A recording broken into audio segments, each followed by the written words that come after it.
You fired her for protecting an elderly man? What a disgrace. Emma, a kind-hearted waitress, stood up to a group of teen bullies harassing an elderly biker. Her act of courage cost her job, but she refused to back down. Just 2 hours later, the ground rumbled as 500 bikers arrived, changing Emma's life forever. This is her story. Hi everyone, welcome to Secret Heart Tales. Let's get started. Emma Thompson was a 42-year-old waitress at Johnny's Diner, one of the oldest restaurants in their small town. Unlike many people her age who had moved on to different careers, Emma had worked at the diner for nearly 20 years because she genuinely loved taking care of people. The regular customers weren't just customers to her. They were family. Life hadn't always been easy for Emma. She had been a single mum since her husband passed away 12 years ago, raising her daughter Sarah on her own while working double shifts at the diner. Even though people often told her she could find better paying work, Emma knew that money wasn't everything. Johnny's Diner had been there for her when she needed it most, and she stayed loyal to the place that had become her second home. Johnny's Diner wasn't just any restaurant, it was the heart of their small town. The red and chrome building had stood on the corner of Main Street for over 50 years, and more than half the town's residents were regular customers. Emma had started working there when old Mr. Johnny still owned it, and he had treated her like a daughter, even helping her out with extra shifts when she struggled to pay Sarah's college tuition. The diner was especially popular because of Emma. Not only was she an excellent waitress, but she had a way of making everyone feel special. She knew that Mr. Peterson, who had been coming in every morning at 6 a.m. for 15 years, liked his coffee with 2 sugars and his toast extra crispy. She remembered that Mrs. Johnson, a retired teacher who had taught Emma's daughter in 3rd grade, was allergic to nuts.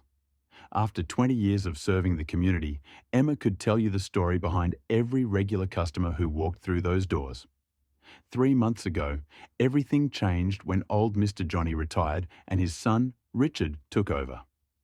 Unlike his father, who valued community, Richard only cared about profits. He started making changes immediately, raising prices, changing the classic menu, and pushing for a more upscale atmosphere. Who had been coming for years started feeling unwelcome, and Emma watched helplessly as the diner's warm, familiar atmosphere began to fade.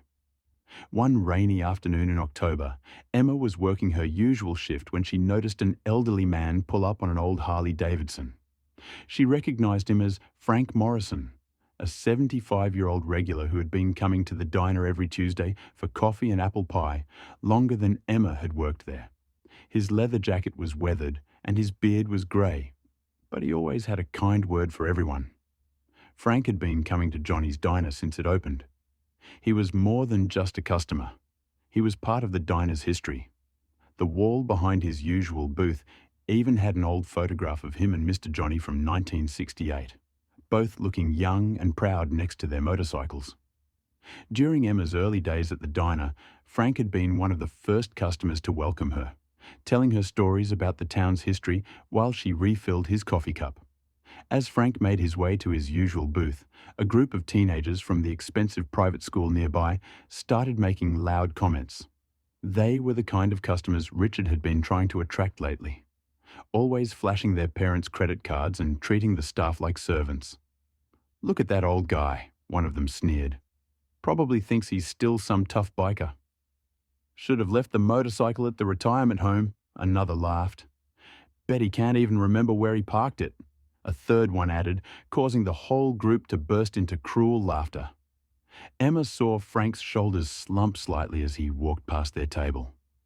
She knew he could hear them, everyone could, but he said nothing, just kept walking with quiet dignity.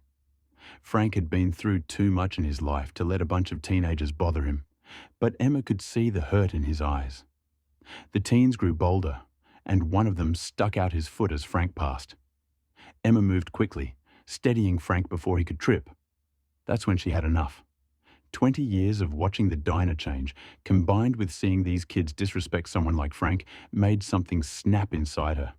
"That's it," she said firmly, turning to face the teenagers. "Pack up your things and leave. We don't serve bullies here." The teens looked shocked. Nobody had ever stood up to them before. "Do you know who my father is?" one of them demanded, pulling out his phone. "He's on the city council." "I don't care if your father is the president," Emma replied, her voice steady and firm. "You don't treat people like that in here. Not in Johnny's diner. Not ever."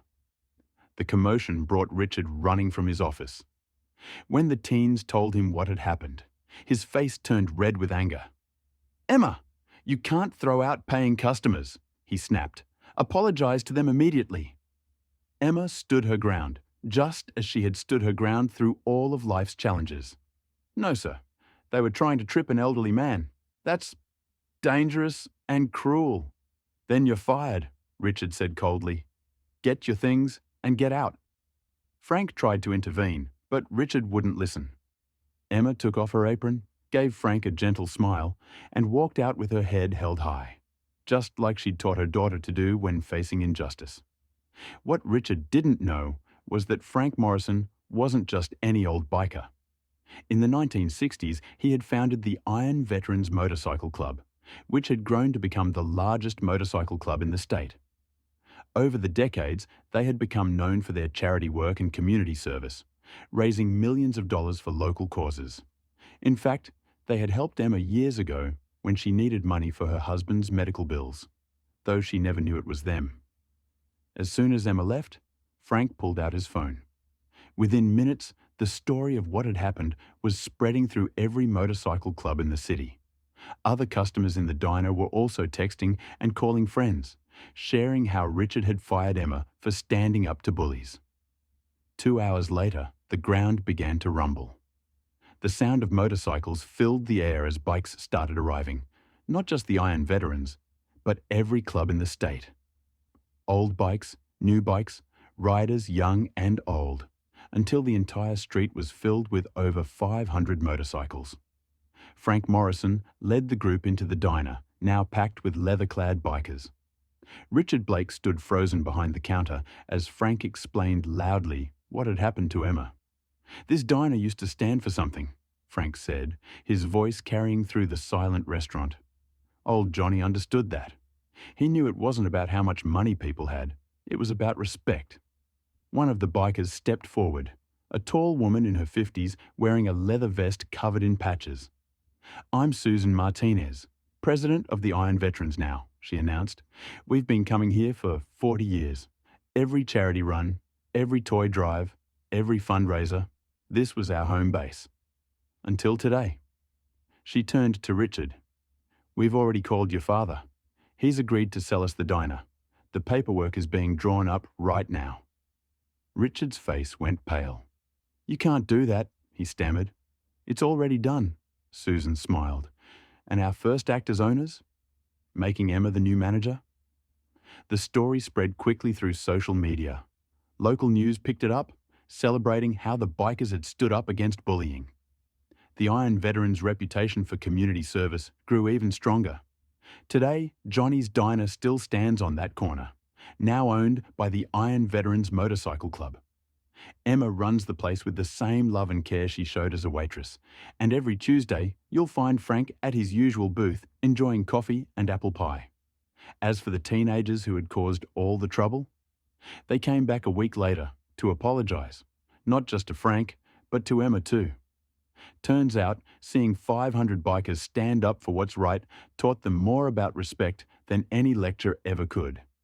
And Richard? He tried opening an upscale restaurant across town, but it never succeeded like Johnny's Diner. People say he learned too late that success isn't about fancy menus or high prices. It's about treating people with dignity and respect. Now, above the diner's door, a new sign hangs proudly.